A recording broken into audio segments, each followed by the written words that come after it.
नाजरीन, रुपया पैसा में आपको खुशामदीद कहते हैं। बहुत ही मुल्क के संजीदा हालात हो गए और कब संजीदा नहीं थे। अब बात कुछ ऐसी है कि सियासी माहौल जो है वो बहुत ज़्यादा पोलराइज हो गया है। आप सब लोग शक्लों के पीछे भाग रहे हैं, लेकिन मैं कहता हूँ कि अशकाल बदल जाती हैं, निज़ाम की तब्दीली के मुतल्लिक कोई काम नहीं हुआ। अच्छा, पिछले आएँ या अगले आएँ या जो भी आएँ, मुल्क में गरीबों की तादाद कम हुई, मुल्क में गुर्बत कम हुई, मुल्क में महंगाई कम हुई, मुल्क में दूध शहद की नहरें बहीं, मुल्क में माशी खुशहाली आई नहीं आई, बस चेहरे बदल गए। भाई ये पाकिस्तान का निज़ाम है, कोई इंडियन फिल्म नहीं है। आपने तो इसे इंडियन फिल्म ही बना लिया। स्टोरी ये कि अदाकार बदल बदल के पेश करते जाते हो, तो फिर वही हाल होगा जो बॉलीवुड का हुआ। पिछले साल में सारी फिल्में फ्लॉप हो गई और हमारे यहाँ तकरीबन सारे सियासी, अब मैं क्या कहूँ, बात आगे बढ़ जाएगी। लेकिन अदाकारी में हम कहीं पीछे नहीं। जहाँ फिल्मों की बात की, एक से एक अदाकार, मेरी गुजारिश है एकेडमी अवार्ड एसोसिएशन से बैन-अल-अक़वामी सतह पर इस दफ़ा सबसे ज़्यादा बेहतरीन और मशहूर अदाकार का अवार्ड पाकिस्तानी अदाकार जनाब शहबाज गिल साहब को मिलना चाहिए, क्योंकि उनकी अदाकारी किसी भी हॉलीवुड के अदाकार से कम नहीं है। मैं तो कहता हूं कि टॉम क्रूज क्या बेचता है, क्या बेचता है टॉम क्रूज, चीज क्या है उसके सामने। मैं कहता हूं शाहरुख खान की सारी एक्टिंग कूड़े में डाल दो, जो एक्टिंग अकेले शहबाज गिल ने की है, यकीन करो मैं तो कहता हूं इसको अवार्ड भी दो, साथ में लस्सी भी पिलाओ। यार ज्यादा हो गई वैसे। पिछली दफा शहबाज गिल भाई का रिकॉर्ड लगाया था, यकीन करो लाखों मिलियन। यार ये हटा दो, ये वाली जूम आनी क्लिप चला रहे हो ये भाई की, ये जूम आनी हो जाएगी, देखें गलत है ये हाँ केला खा रहे हो वो, ये वाली। यार मैं अपनी हंसी रोक नहीं पा रहा यार ये मुल्क की सियासत हो रही है, क्या ड्रामा हो रहा है। और हाँ, आप जितने बड़े मामू मैंने नहीं देखे कि आप इसकी बातों में आ रहे हो। यकीन करो यार, मैं तो कह रहा हूँ खान साहब ने या आपा ने को अच्छा अमल किया है जो ये बंदा बाहर हुआ है यार, इसको पकड़ा है यार उन्होंने। यकीन करो कमरे में लेकर गए, कह रहा है ये कपड़े भी मेरे नहीं है, ये जेर जामा भी मेरा नहीं है, ये बंदूक भी मेरी नहीं है, ये टेलीफोन कहाँ से आ गया पता नहीं यार। मतलब सही कहते हैं कि आप लोगों को लाल बत्ती के पीछे लगाना मुश्किल है। मुझसे मेरी हंसी काबू में नहीं आ रही, यकीन करो।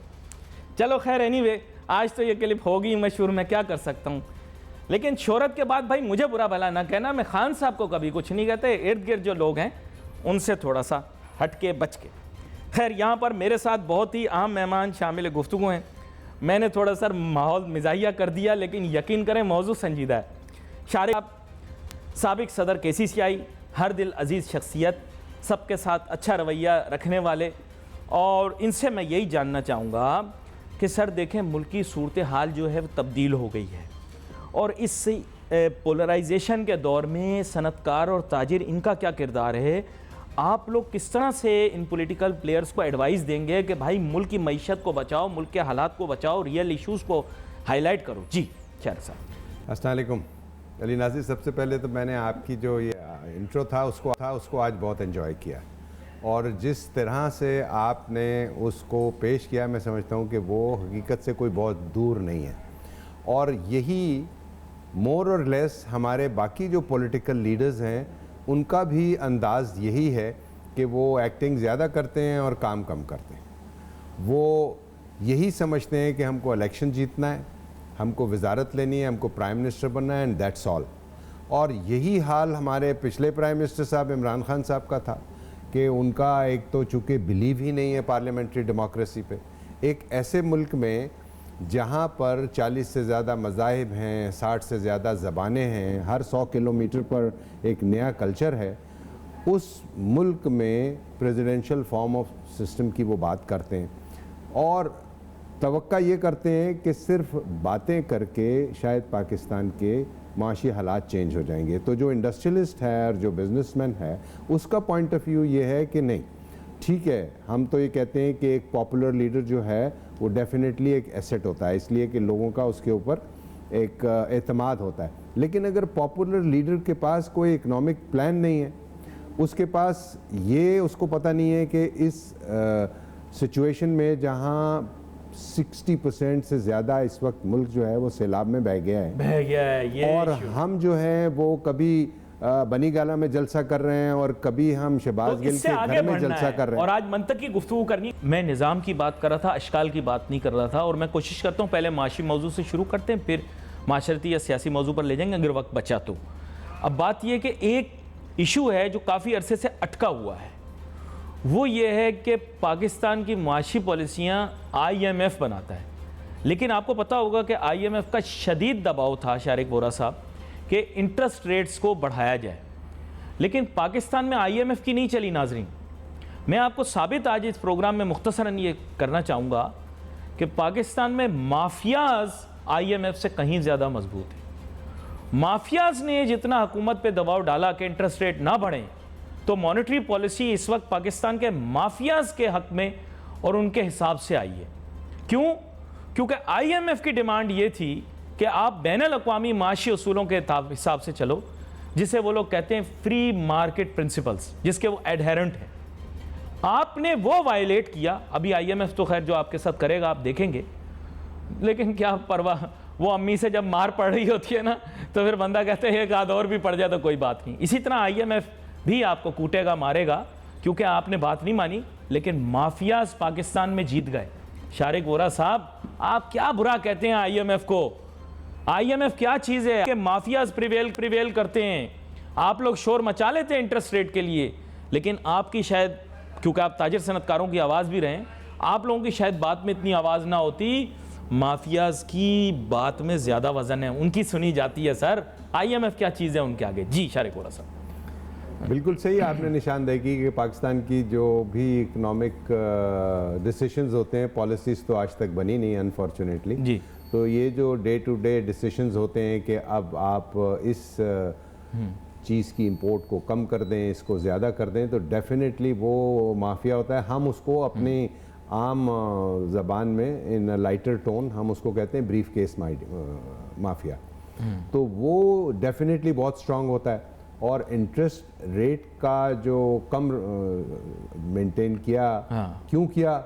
आप सबको मालूम है कि वो ऑटो फाइनेंसिंग एक बहुत बड़ा अट्रैक्शन है। आपको अपने वो जो कारखाने हैं कार असेंबलिंग के, जो 40 साल से आज तक असेंबलिंग ही कर रहे हैं, और ना उन्होंने कोई ह्यूमन रिसोर्स में किया, ना उन्होंने कभी कोई एम्प्लॉयमेंट जनरेट की, इसलिए कि अब तो रोबोटिक आपको पता हाँ, बिल्कुल खुल के बात करें। ये मुझे अच्छा लगा आज आपने बिल्कुल फ्रंट फुट पे निकल के खेला। तो वो डेफिनेटली आपका तजिया ठीक है कि वो माफियाज जो हैं वो जाकर इंडस्ट्रियल पॉलिसी की भी प्रायोरिटी सेट कर देते हैं, वो जाके मॉनेटरी पॉलिसी के जो रेट्स हैं उसको भी डिसाइड कर लेते हैं।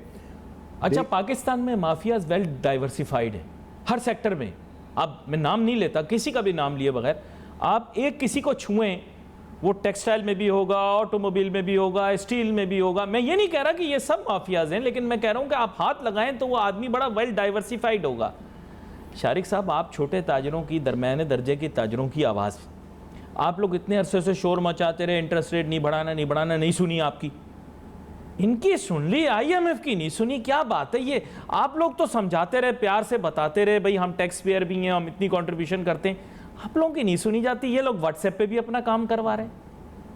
क्या कहते हैं आप शारिक साहब? एग्जैक्टली देखिए, ये सारा अगर आप सिर्फ इसको महदूद रखें इंटरेस्ट रेट तक, तो इंटरेस्ट रेट जो है वो हायर इंटरेस्ट रेट्स जो हैं वो बैंक्स को भी सूट करते हैं।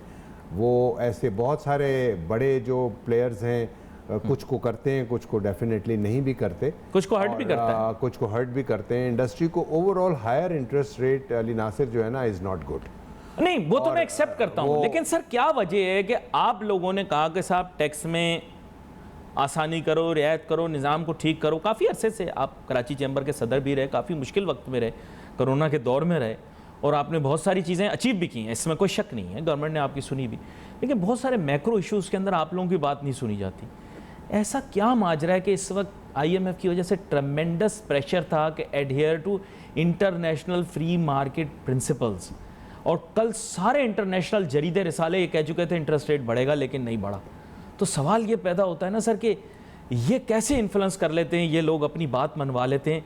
और आपको पता है वो पॉलिसी बयान तो ऐसा होता है कि ना इधर ना उधर, कि लड़का जो है किरदार उसका अच्छा नहीं है लेकिन बहुत शरीफ है, रात को घर वापस नहीं आता लेकिन बड़ा इज़्ज़तदार बच्चा है, बड़ा मोटा है लेकिन बड़ा पतला भी है ना। तो सर इस तरह की डिप्लोमेटिक बात करके हमें स्टूपिड बना दिया गया, महंगाई काबू में आ गई है, सब चीज़ें ठीक हो गई, सऊदी अरेबिया से भी पैसे मिल गए। सर समझ नहीं आई कुछ बयान की, इंटरेस्ट रेट की कोई बेहंगम सी एक चीज़ सामने आई, आपको पढ़ के समझ में आई तो आप मुझे समझा दें, मैं तो मासूम सा बच्चा हूँ। क्या कहते हैं आप? मैं आपको इसमें एक ये बात बताऊं कि जो आप कह रहे हैं ना कि क्यों नहीं हमारी जो ऑर्गेनाइजेशंस हैं, जो चेंबर्स हैं, फेडरेशंस हैं और दूसरी जो ट्रेड रिलेटेड एसोसिएशंस हैं, उनकी बावजूद इसके कि वो पिछले 40-50 साल से बहुत कंस्ट्रक्टिव कर रहे हैं और बड़ी अच्छी सजेशंस गवर्नमेंट को देते हैं, और उस पर क्यों अमल दरामद नहीं होता? बुनियादी क्वेश्चन आपका ये है। उसकी वजह ये है कि एक तो ये है कि हम में खुद फॉल्ट है। मैं अगर वहाँ जाता हूँ और मिनिस्टर से कहता हूँ कि मेरी इस इंडस्ट्री के लिए आप ऐसा करें सिलेक्टिव कि ये मराहत का ऐलान कर दें, और वो आधे घंटे का टाइम होता है, उसमें मैं अपनी इंडस्ट्री के लिए वो स्पेसिफिक रिलीफ लेकर, ड्यूटी रिडक्शन लेकर, प्रोटेक्टिव ड्यूटी लगवा कर वापस आ जाता हूँ। एक तो ये वजह है। दूसरी वजह ये है अली नासिर कि हमारे यहाँ बड़ा कमज़ोर है जो पॉलिटिकल निज़ाम। जो ऊपर बैठा हुआ वज़ीर है वो भी सेक्रेटरी साहब को कह रहा होता है कि सर देख लें, सर अगर आपकी समझ में आए तो इनकी बात सुन लें, और सर अगर ये इसी सिस्टम को बदलने के लिए खान साहब ने कहा था इना कोलो होंदा कुछ नहीं, ये मसला है सर, होंदा कुछ नहीं। उसकी वजह यह है कि अमल में तासीर नहीं। पाकिस्तानी बातों के मास्टर है, आप करवा लें बातें सारी, नौजुबिल्ला जितनी इल्मुल तिब के अंदर, शारिक वोरा साहब आपको बताऊं बीमारियां हैं, आप किसी बाबे के पास बैठ जाएं हर बीमारी का इलाज बता देगा। आपको अपने बच्चे कैसे पालने सारे तरीक़ाकार बता देगा। अपना बच्चा आवारा होगा और ख़ुद 10 बीमारियां होंगी। ये प्रॉब्लम है सर हम लोगों की कि हमारे अमल में तासीर नहीं, साढ़े कोलों होंदा कुछ नहीं। मैं तो ये इस चीज़ का अब कायल हो गया हूँ। ठीक है, कराची तक खैबर मैंने सफ़र भी किया, धक्के भी खाए, ये मैं बात समझ गया हूँ। खैर एनीवे सर, मैं स्ट्रक्चरल रिफॉर्म की बात कर रहा था, अभी बात कर लेते हैं इसी बारे में। सर जो हुकूमत आती कहती है हम FBR में रिफॉर्म करेंगे 3.5 साल के अंदर, आप मुझे बताएं ना इमरान खान साहब कोई रिफॉर्म कर सके।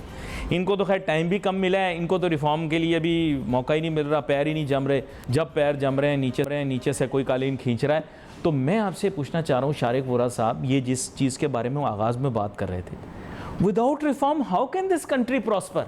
आप मुझे बता दें, हर आदमी परिंदे के परिंदे उठा के ले आता है, आप लोगों को मीटिंगों में बुलाया जाता है, FBR रिफॉर्म कमेटी, फलां अली रिफॉर्म कमेटी, सारों में चार्टर्ड अकाउंटेंट बिठा देते हैं जिनकी अपनी रोजी रोटी इसी से लगी होती है। वो खाक रिफॉर्म करेंगे? आप मुझे बताएं, वो ये रिफॉर्म करेंगे? शारिक वोरा साहब आराम से टैक्स भर दें, वो तो कहेंगे यार 4 इसमें रखने डालो, रुकावटें डालो, ताकि ये आए हमारी मिन्नतें करे, भाईजान मेरी फाइल पास करा दो, भाईजान मेरा ये काम करा दो।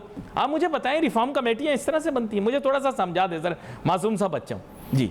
अली नासिर, रिफॉर्म तो पहले खुद कर लेना। आपको जब इक़्तिदार मिला तो आपने क्या दिया? पाकिस्तान के सबसे बड़े सूबे में बुज़दार साहब, उसके बाद आपने दे दिया परवेज़ इलाही साहब, उसके बाद आपने दे दिए शेख रशीद साहब और राना सनाउल्लाह साहब। अगर हम रिफॉर्म्स जो हैं, अपनी पॉलिटिकल पार्टीज़ अपने फेसेस में रिफॉर्म्स नहीं ला सकती, तो ब्यूरोक्रेट तो फिर CSS का एग्ज़ाम पास करके और बड़ी जो इलीट स्टूडेंट्स होते हैं वो उसमें आते हैं, और फिर रिफॉर्म्स जो हैं वो चेहरे बदलने से नहीं होती, रिफॉर्म्स होती हैं पॉलिटिकल विल से।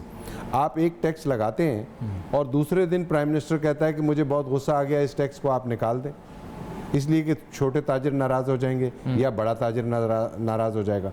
तो जिस वक्त तक हमको अपने वोटों की फ़िक्र से निकल कर पाकिस्तान की फ़िक्र शुरू हो जाएगी तो रिफॉर्म्स भी हो जाएंगी। रिफॉर्म्स करने के लिए आपको you need to have a pragmatic vision, आपको एक तसव्वुर चाहिए माशी कि पाकिस्तान अगले 10 साल में कहाँ लेकर जाना है। Well said. और आई थिंक इस दफ़ा जो मिफ्ता इस्माइल साहब ने एक बात की, कल मैंने अखबार में पढ़ा कि उन्होंने कहा कि we have to live within our means, that is the thing. आपने 80 अरब डॉलर की इंपोर्ट कर दी।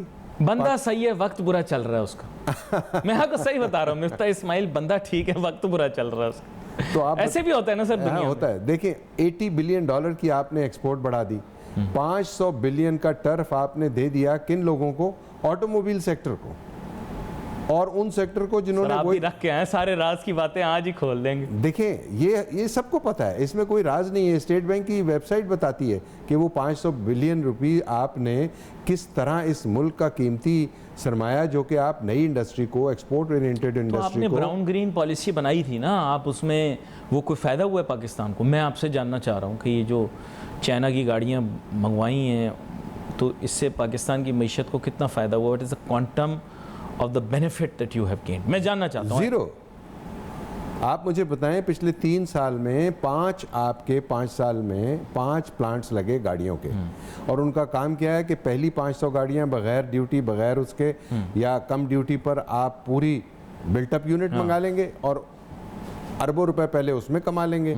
फिर आप पार्ट्स मंगा के और बैंक फाइनेंसिंग दे के, आप अगर एक लूम लगाने जाए ना तो बैंक आपको कहता है कि 5 साल लगेंगे ये लोन अप्रूव किए हुए, और गाड़ी लेने जाएं तो सुबह एप्लीकेशन दें, शाम को वो कहता है सर गाड़ी घर पे खड़ी है। ओन भी देना पड़ता है। नहीं, आई एम ट्रूली शॉक्ड कि एक व्हीकल जिसकी मार्केट प्राइस 40 lakhs होनी चाहिए, suddenly it transforms into a vehicle which is worth 1 crore rupees and people are willing to buy it and they are going virtually crazy buying it. I am not naming the car, but it's a famous car, but I am just saying अब शायद थोड़ी कीमत उसकी कम हो गई। लेकिन शारिक साहब ये चीज़ें अंडरस्टैंडेबल नहीं हैं। आप कह रहे हैं कि मैं इंटरेस्ट रेट हाइक इस वजह से ना करूं क्योंकि ये मेरे इंडस्ट्री को बेनिफिट करेगी, but on the other hand I think IMF का पर्सपेक्टिव ठीक है कि आप अपना इंटरेस्ट रेट थोड़ा सा रेज करें वक्ती तौर पे, so that at least you can shrink the amount of money that's in the market, because it's unbelievable that a poor country like Pakistan people are buying cars at double the price and they are selling like hot cakes. जैसे शारिक साहब ने बताया, छोड़ते हैं break के बाद वापस आते हैं, अपनी गुफ्तगू जारी रखें।